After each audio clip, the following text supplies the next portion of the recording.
É preciso dar ao organismo os nutrientes necessários à sua manutenção.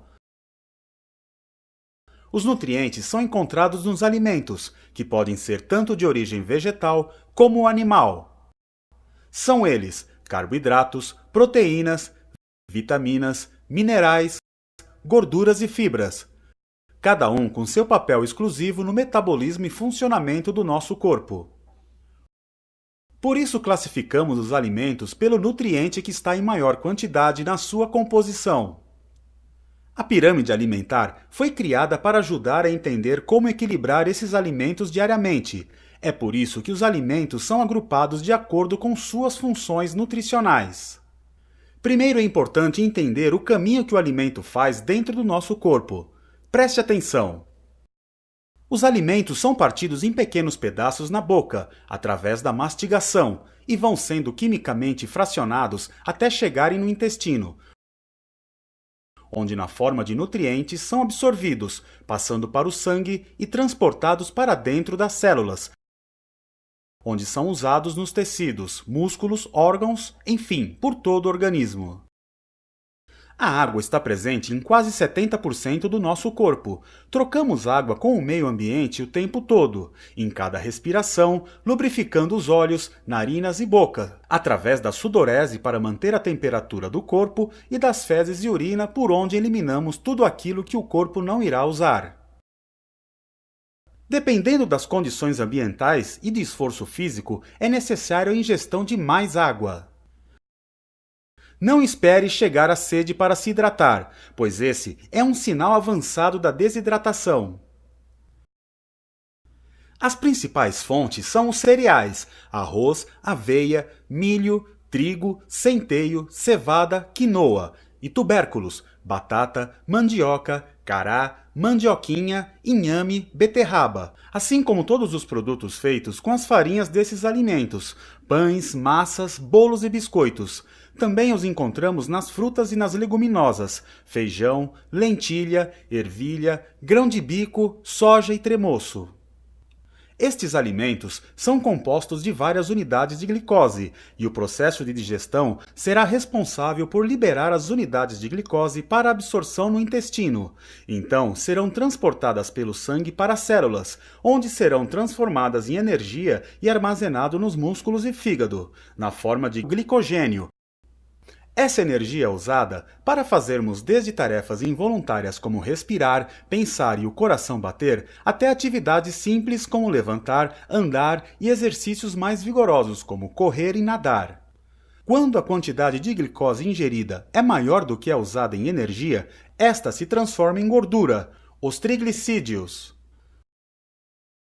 Tudo isso sem falar no estresse para o pâncreas, que na presença de uma hiperglicemia é superestimulado para produzir bastante insulina, hormônio responsável por transportar a glicose do sangue para dentro das células, o que repetidas vezes por muitos anos pode levar a uma alteração de seu funcionamento, conhecido como diabetes.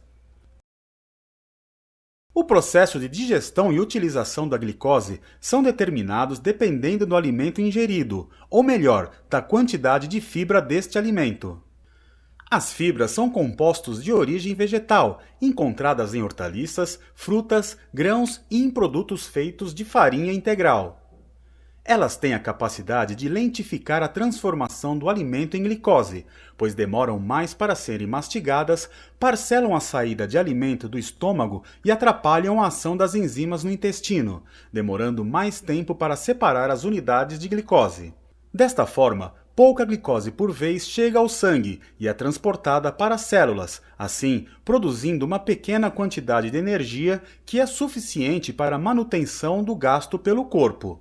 Aos poucos, esta sequência se repete e o corpo vai usando toda a energia formada sem que sobre e se transforme em gordura, além de parte desta glicose ser eliminada pelo intestino, onde a fibra atrapalhou a ação das enzimas. Quando a alimentação não contém uma quantidade adequada de fibras ou o carboidrato consumido é feito de farinha refinada, açúcar ou bebida alcoólica, a glicose destes alimentos chega à corrente sanguínea rapidamente e provoca um pico de insulina e uma produção muito grande de energia acima da capacidade de utilização pelo corpo, que automaticamente a transforma em gordura e armazena no tecido adiposo. Em seguida, existe uma queda na quantidade de glicose do sangue, então o organismo entra em um nível crítico de energia e começa a usar o glicogênio, mas esta reserva é pequena e logo ele passa a usar aminoácidos dos músculos, o que é demorado e muito tóxico. Esta situação nos deixa cansados, com o metabolismo lento, o humor alterado e famintos, de preferência por algo com bastante açúcar.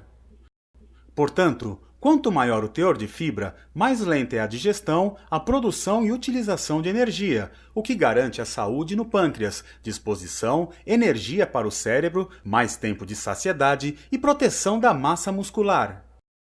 Esses nutrientes são essenciais, ou seja, o nosso organismo não é capaz de produzir e usa cada um deles para um papel específico. As deficiências podem causar doenças ou disfunções, e o excesso de alguns, a intoxicação.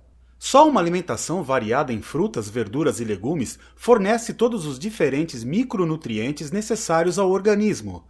Além disso, devemos lembrar que as frutas e legumes também possuem frutose e, portanto, contribuem com o consumo de carboidratos, mas esses de boa qualidade. E que os alimentos deste grupo também são ótimas fontes de fibra, auxiliando o funcionamento intestinal, prevenindo doenças cardiovasculares e câncer de colo e reto, diminuindo a absorção de colesterol e carboidratos simples e ainda aumentam a saciedade. Para garantir o teor de fibra das frutas e alguns vegetais, consuma-os com casca. É recomendado um consumo de 20 a 30 gramas de fibras por dia. É bom ressaltar que as proteínas animais possuem gorduras e que nem sempre podemos vê-las. Desta forma, dê preferência a carnes magras, produtos desnatados, queijos brancos e preparações sem adição de óleo, manteiga e creme de leite. Além de equilibrar a quantidade de alimento de cada grupo, respeitando o seu papel e o funcionamento do organismo e garantir uma boa hidratação para dar condições ideais para o metabolismo, devemos prezar pela qualidade de nossas escolhas para melhorar o funcionamento do organismo, aumentar o estado de saúde e melhorar a composição corporal. Por isso devemos evitar os alimentos industrializados que são recheados de corantes, conservantes, emulsificantes, estabilizantes e edulcorantes artificiais, adoçantes. Estas substâncias químicas não são encontradas na natureza e, portanto, o organismo não reconhece como algo natural, precisando eliminá-las. E para isso despende bastante de sua capacidade antioxidante que deveria ser usada para combater o envelhecimento natural das células. Preferir os alimentos naturais, preparados na forma assada, cozida, ensopada, ao vapor, ao invés de fritos, empanados, à milanesa e em massas folhadas. Evitar as farinhas brancas, açúcar e álcool, preferindo os carboidratos integrais e menos processados. Usar laticínios e carnes magras. Usar mais gorduras vegetais e peixes.